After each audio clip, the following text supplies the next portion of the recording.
Hello, everyone. Dr. Margaret here again on the books of the Bible. So, today we will be looking at a brief summary of the book of Nehemiah. The book of Nehemiah is stated to be written by Ezra the priest as well as Nehemiah. It was written sometime between 445 and 420 BC. It contains a total of 13 chapters written for the Jewish people. And the purpose or the reason for writing this book uh, is to continue the story of the Jewish people's return from captivity, from exile, Babylonian captivity, and the rebuilding of Jerusalem. Now, Ezra and Nehemiah were considered initial parts one and two of the same work. So I'm talking about the book of Ezra and Nehemiah.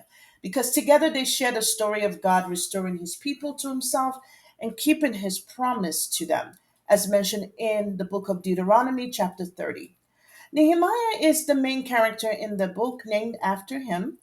Studies do show that the book contains some of Nehemiah's records, but he is not the author of the entire book, as mentioned earlier, even though some biblical scholars believe that Nehemiah authored the entire book.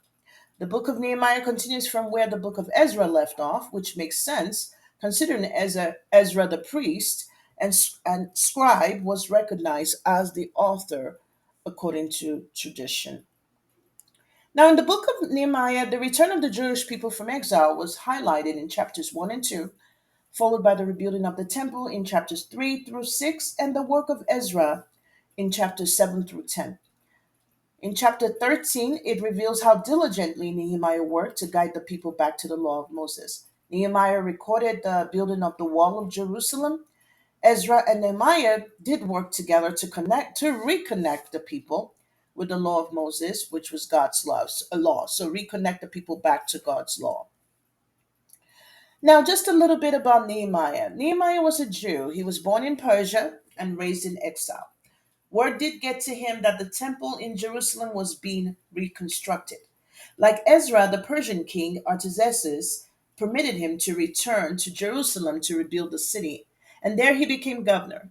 Now, Nehemiah was not neither a priest nor a prophet. He was a man who had held a circular position, a cupbearer. He was the cupbearer of the king and a trusted advisor. So that was a high-ranking circular position that he had held prior to becoming governor. In the book of Nehemiah, which was written from a first person perspective, you could see Nehemiah's strong devotion to prayer, and that was noted in first of all in Nehemiah chapter 1 from verse to 11. His devotion to prayer was immediately evident there.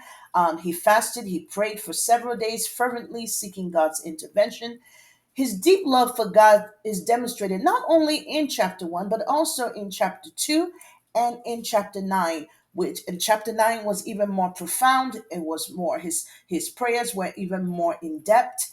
And his work, Nehemiah's life, his works exemplified leadership, genuine faith, and perseverance, illustrating how unwavering dedication to a cause and reliance on God's guidance can lead to remarkable achievements.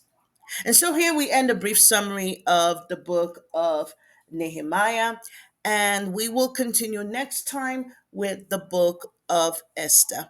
And until then, do take care and remain blessed.